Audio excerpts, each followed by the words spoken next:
हाँ तो बच्चों, पिछली क्लास में पढ़ा था त्वरण के बारे में, एक्सीलरेशन, ठीक है ना। तो आज पढ़ेंगे न्यूटन के गति के नियम।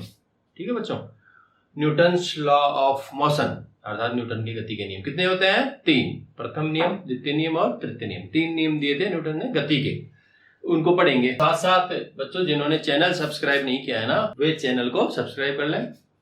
तो देखो नेक्स्ट, इसमें गति के जो नियम है ना, उसमें पहला नियम जड़त्व का आता है। तो पहले जड़त्व के बारे में पढ़ते हैं कि जड़त्व क्या है ना। तो देखो, जड़त्व अर्थात इनर्शिया, ये एक तरह से मैंने यहाँ पे लिखा है वर्सेज आलस, अर्थात जड़त्व एक तरह से आलस जैसा है। तो जड़त्व होता क्या है? कोई भी वस्तु अपनी जिस अवस्था में वो है, वो उसी अवस्था में बनी रहना चाहती है जब तक कि उसके ऊपर कोई बाह्य बल कार्य नहीं करे, है ना। एक तरह से आलस, कोई रेस्ट में है, आराम में है, तो आराम ही करना चाहती है वह वस्तु। और यदि समान वेग से गतिशील है, समान चाल से चल रही है, गतिशील है, तो उसको रोकना या उसके वेग को बढ़ाना, उसमें भी वह विरोध करेगी। तो जड़त्व क्या हुआ? एक तरह से प्राकृतिक गुण है किसी वस्तु का, जो भी उसकी अवस्था है उसमें कोई परिवर्तन करता है तो वह उसका विरोध करती है। सीधी सी बात यह है ना। तो स्थिर है तो स्थिर और गतिशील है तो गतिशील ही रहना चाहती है। नेक्स्ट देखो, जड़त्व एक तरह से कोई बल नहीं है, अर्थात विरोध करती है केवल, है ना। कोई स्थिर है, उसको चलाने का प्रयास करता है तो वो विरोध करेगी, चलेगी नहीं तो फिर उसको जबरदस्ती धकेलना पड़ता है। जैसे मान लो कोई कार खड़ी है, उसको चलाना चाहते हो, धक्का दो, इंजन स्टार्ट। इंजन अलग चीज है, इंजन तो एक तरह से बाह्य बल का काम करता है। तो अगर इंजन को स्टार्ट नहीं करे, ऐसे ही उसको लुढ़काएं, चलाएं, तो वह कार यानी कि वह वस्तु विरोध करेगी, स्थिर रहना चाहती है वो। ऐसे किसी भी चीज को, जैसे कोई मेज है, टेबल है, उसको खिसकाओ, तो खिसकाने में जैसे ही खिसकाने की कोशिश करते हो तो वह विराम में ही रहना चाहती है, स्थिर है तो स्थिर रहना चाहती है। तो यह है, तो ये कोई बल नहीं है और न ही ये घर्षण बल है। घर्षण बल अलग है, ठीक है ना। जैसे टेबल को खींचते हैं तो उसमें एक घर्षण बल लगता है, तो घर्षण बल अलग है। तो इस प्रकार से कभी क्वेश्चन पूछते हैं एग्जाम में कि क्या जड़त्व कोई बल है, यानी कि ये बल नहीं है, ये एक गुण है जो उसकी अवस्था में परिवर्तन कोई करता है तो वह विरोध करती है वस्तु, ठीक है।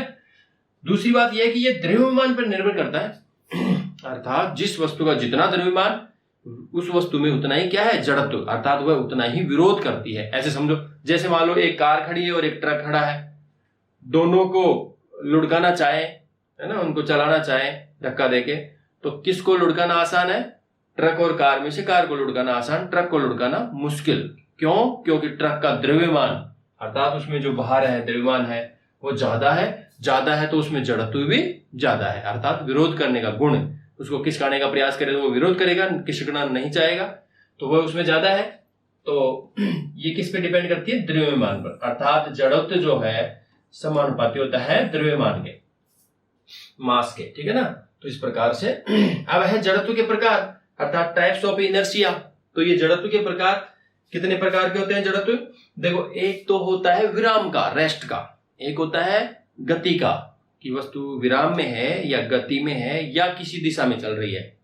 तो ये 3 प्रकार का होता है, ठीक है। जिसमें से पहला है विराम का जड़त्व, अर्थात इनर्शिया ऑफ रेस्ट, यानी कि कोई वस्तु अगर विराम अवस्था में है तो वह विराम में ही रहना चाहती है, उसमें कोई परिवर्तन करे तो वह उसका विरोध करेगी या करती है, ठीक है। इसके एग्जाम्पल की बात करें, जैसे बाइक पे चल रहे हैं, बाइक वाला आगे चला रहा है और ये पीछे मान लो उस पे कोई इंसान बैठा है बाइक पे, और जैसे ही चलने लगता है ना बाइक वाला, अगर इसने पकड़ नहीं रखा तो बाइक वाला आगे चलता है, तो ये जो पीछे बैठा है इसने पकड़ नहीं रखा, तो जो ही बाइक आगे तो ये इंसान पीछे की तरफ झुक जाएगा। क्यों? क्योंकि जहां से बाइक पे ये बैठा है, जहां हिस्सा टच है बाइक की सीट से, तो बाइक के चलते ही ये हिस्सा तो गति में आ जाएगा, लेकिन ये ऊपर का हिस्सा रेस्ट में अर्थात विराम में ही रहना चाहता है, वहीं रहना चाहता है, इसलिए पीछे की तरफ लुढ़क जाएगा, है ना। विराम अवस्था में ही रहना चाहता है, कहने वाला जैसा था वैसा ही, ठीक है। जैसे यहाँ देख लो, ये तो बाइक चला रहा है मान लो ये इंसान तो, और ये जो पीछे बैठा है ना, तो ये क्या करेगा, ये पीछे की तरफ लुढ़क जाएगा जैसे ही बाइक आगे बढ़ती है। तो ऐसा क्यों हुआ? क्योंकि बाइक पहले क्या थी, स्थिर विराम में थी, तो ये पीछे बैठा आदमी भी विराम में है, तो जैसे ही बाइक तेजी से आगे बढ़ती है ये क्या हो जाएगा, पीछे की तरफ लुढ़क जाएगा। तो ये हुआ। ऐसे ही बस, जैसे मान लो बस खड़ी है और उसमें यात्री बैठे हुए हैं, और यदि बस वाले ने बस को अचानक चला दिया अचानक आगे बढ़ती है तो उसमें बैठे हुए यात्री क्या होते हैं, पीछे की ओर लुढ़कते हैं। ठीक है, नेक्स्ट देखो, कंबल या दरी को पीटना। जैसे मान लो कंबल या दरी को झाड़ना होता है, उसमें से डस्ट हटानी हो तो क्या करते हैं, कंबल या दरी को डंडे से पीटते हैं। तो जैसे ही डंडे से चोट मारते हैं उसके ऊपर तो क्या होता है, कंबल या दरी तेजी से आगे बढ़ जाता है, तेजी से वहां से हट जाता है डंडे के साथ में, लेकिन उसमें जो डस्ट धूल के कण बैठे थे या थे उसमें, तो वो वहीं रहना चाहते हैं।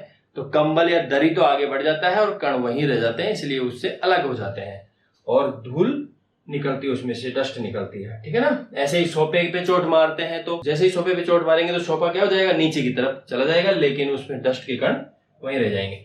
ऐसे ही देखो, पेड़ की शाखा को हिलाते हैं, मान लो पेड़ की शाखा है, टहनी है, उसको हिलाते हैं तो अगर उसमें कोई फल लगे हुए हैं, है ना, तो वो गिर जाएंगे, नीचे आ जाएंगे। क्यों? क्योंकि वो विराम में थे बिल्कुल, और जैसे आपने टहनी को हिलाया, है ना, बल लगा के, तो टहनी खिसक गई और वो जो फल लगा हुआ तो वो वहीं रहना चाहता है, विराम में ही रहना चाहता है, इसलिए उससे अलग हो जाता है। ऐसे ही बरसात हो गई है और पेड़ में, टहनियों में, पत्तियों में, इनमें पानी भरा हुआ है, आप टहनी को पकड़ के जोर से हिलाते हो, झटका देते हो उसको, तो क्या होता है, पानी पत्तियों से अलग हो जाता है, क्योंकि वो विराम में है और विराम में ही रहना चाहता है। आपने टहनी को खिसका दिया, यानी कि पत्तियों को हिला दिया, तो उसके हटने से क्या हुआ है, वह पानी अलग हो गया और वो पानी झड़ जाता है, कहने वाला। ठीक है, नेक्स्ट देखो, खिड़की के शीशे पे, मान लो खिड़की का शीशा है ना, उसको अगर पत्थर से मारे तो वह टूट जाता है, बिखर जाता है, लेकिन यदि बंदूक से उस पर गोली मारी जाए तो गोली तेजी से चलती हुई बहुत फास्ट चलेगी और उसमें छेद करते हुए निकल जाएगी, लेकिन शीशा टूटेगा नहीं, है ना, केवल छेद हो जाएगा। ऐसा क्यों हुआ है? वही बात, जहां गोली जिसको टच करते हुए गई ना, जिस हिस्से को, वहां से तो वहां के पार्टिकल्स को, कणों को ले गई साथ में, लेकिन उसके आसपास के कण स्थिर रहना चाहते हैं, इसलिए वो बिखरे नहीं। तो फिर पत्थर से क्यों बिखर गए? क्योंकि पत्थर क्या करता है, तेजी से और उसी जगह पे एक जगह चोट नहीं मारता है ना, इसलिए उसको बिखेर देता है। अदरवाइज बंदूक की गोली के छोटे से हिस्से में चोट मारती है और तेजी से जाती है, तो वहां पे ऐसी स्थिति बढ़ती है। और ये मैंने बता ही दिया था कि जड़त्व द्रव्यमान पे डिपेंड करता है, इसलिए ट्रक को खिसकाना मुश्किल और कार को खिसकाना उसके बजाय आसान होता है। ठीक है बच्चों, अब दूसरा जो प्रकार है ना जड़त्व का, यानी कि इनर्शिया ऑफ मोशन का जो टाइप है, तो ये किस टाइप का है, जड़त्व यानी कि गति का। एक होता है विराम का, पीछे अभी बताया, अब है गति का जड़त्व। गति का जड़त्व क्या कहता है कि कोई वस्तु यदि गति में है या समान वेग से गतिशील है तो वह गतिशील ही रहना चाहती है, उसमें कोई परिवर्तन करे तो वह उसका विरोध करती है। ठीक है ना, ये होता है गति का जड़त्व।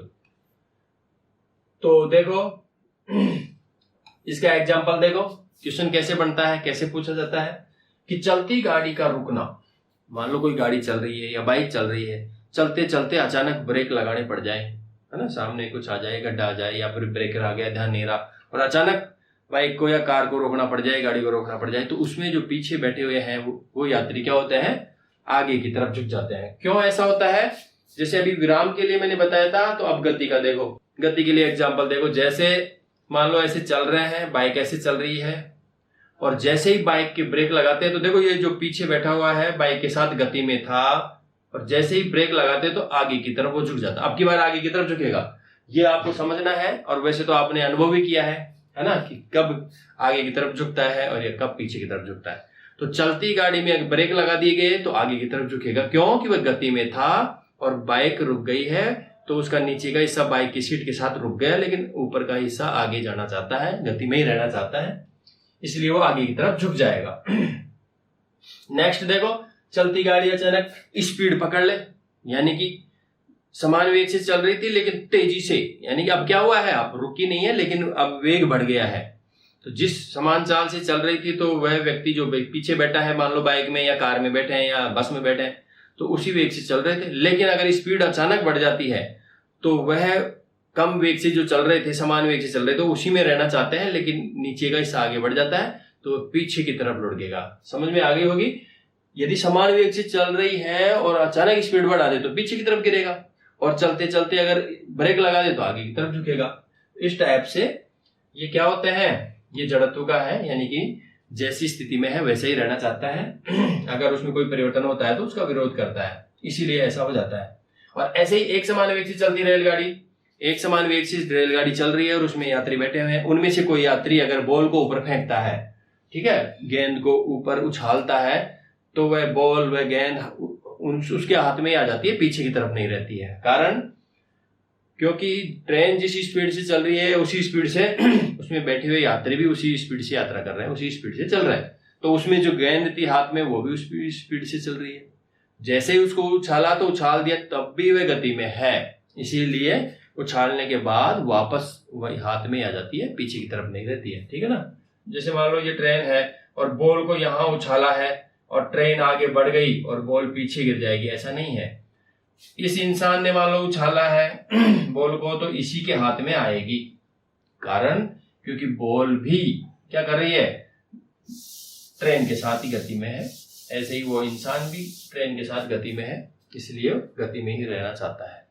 यह है गति का जड़त्व, अर्थात गति में है तो गति में रहना चाहती है कोई वस्तु, और अगर कोई परिवर्तन करता है तो उसका विरोध करती है। चलती गाड़ी से अचानक उतर जाए, जैसे कभी कभार देखा होगा आपने, अनुभव किया होगा, बस चल रही है और बस में कोई उतर जाता है, तो देखो बस चल रही है और उतरने वाला उतर गया तो क्या होता है, वह जैसे ही जमीन को टच करता है तो पैर तो जमीन से टच होते ही क्या हो गए, रुक गए, लेकिन ऊपर की बॉडी, पूरी बॉडी, ऊपर का हिस्सा अभी भी बस के साथ जिस दिशा में बस गति कर रही है उसी दिशा में वो भी गति अभी भी करना चाहता है, लेकिन पैर जमीन को टच करते ही वो रुक गए तो ऊपर का हिस्सा आगे की तरफ गिरेगा।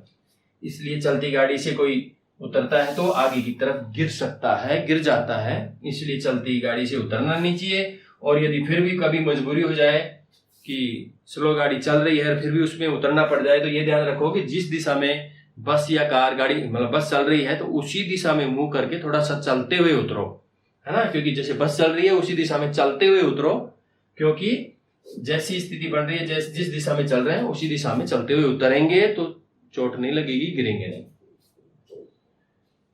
ऐसे ही देखो, लंबी कूद से पहले धावक रनर जो है दौड़ के आता है, तो ऐसा क्यों करता है, वो पीछे से दौड़ के आता है ताकि वो लंबी कूद कर सके, लंबा जंप लगा सके। ऐसा क्यों करता है, वह गति के जड़त्व का फायदा लेना चाहता है। ठीक है ना, एग्जाम में क्वेश्चन पूछेंगे कि इसमें क्या फायदा हुआ उसका, तो वह गति के जड़त्व का फायदा लेना चाहता है।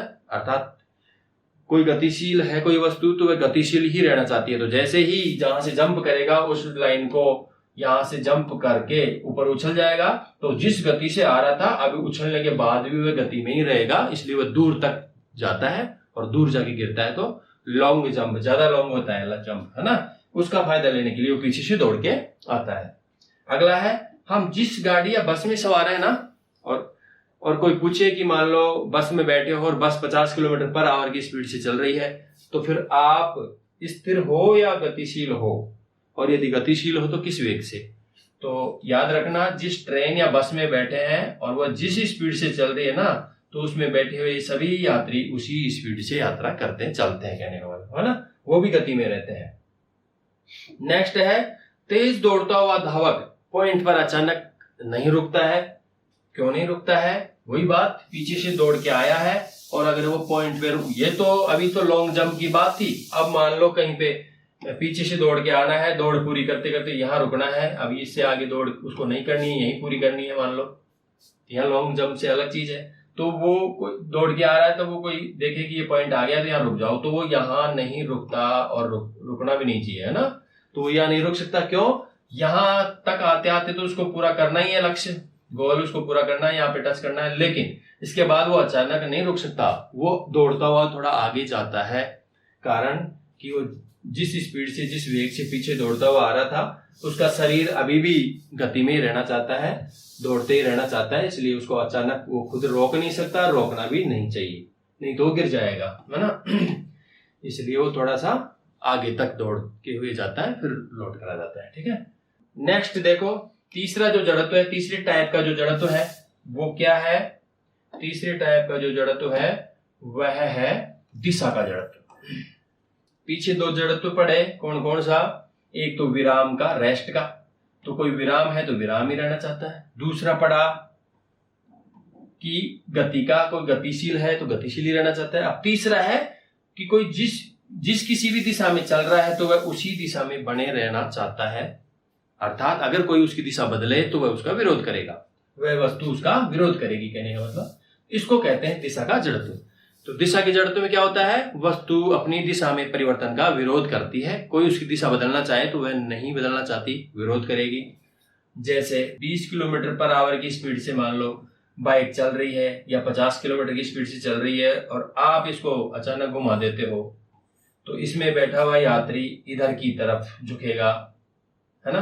तो ऐसे ही बस में बैठे हुए यात्री बस में बैठे हुए हैं और बस अचानक इधर घूम जाती है, दिशा बदल लेती है, तो वे लोग इधर की तरफ झुक जाएंगे, विपरीत साइड में। जिधर बस घूमी है उधर न झुक के उसके उल्टी साइड में झुक जाएंगे, है ना, उसकी तरफ झुकेंगे। कारण क्योंकि वो उसी दिशा में गति कर रहे थे, उसी दिशा में अभी भी रहना चाहते हैं, जबकि वही नीचे का हिस्सा बस की सीट से टच था तो बस के साथ घूम गया, लेकिन बाहरी ऊपर का जो हिस्सा है शरीर का वो उधर झुक जाएगा। अब है चक्री झूला, मेरीगो राउंड। मेरीगो राउंड में क्या होता है, चक्री झूले में जैसे वो झूला घूमता है तो उसके अंदर बैठे हुए या फिर ऐसे समझो झूले का जो एक अलग अलग जो झूले होते हैं ना, वो बाहर की तरफ झुक जाते हैं, बाहर की तरफ मुड़ जाते हैं, है ना, बाहर की तरफ झूल जाते हैं। ऐसा क्यों होता है, वही उसकी दिशा में परिवर्तन कर रहे हैं लेकिन वो परिवर्तन नहीं चाहता, इसलिए बाहर की तरफ निकल जाता है।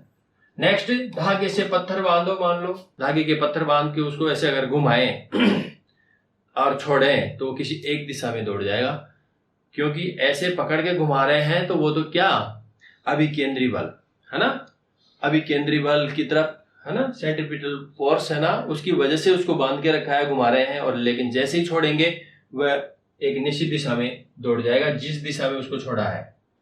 तो ये भी किसकी वजह से होता है, दिशा की जड़त्व की, अर्थात कारण है जड़त्व। लेकिन और अगर कोई डीपली पूछे कि जड़त्व भी कौन सा, तो दिशा का जड़त्व।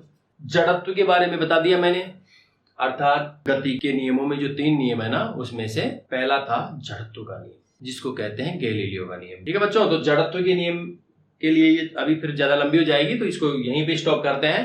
अब गति के जो नियम है उसमें से पहला यानी कि जड़त्व के बारे में पढ़ लिया, अब दूसरा और तीसरा नियम नेक्स्ट वीडियो में डालूंगा। ठीक है, तो बच्चों आप चैनल को सब्सक्राइब करें और इसको शेयर भी करें वीडियो को। ठीक है, थैंक यू।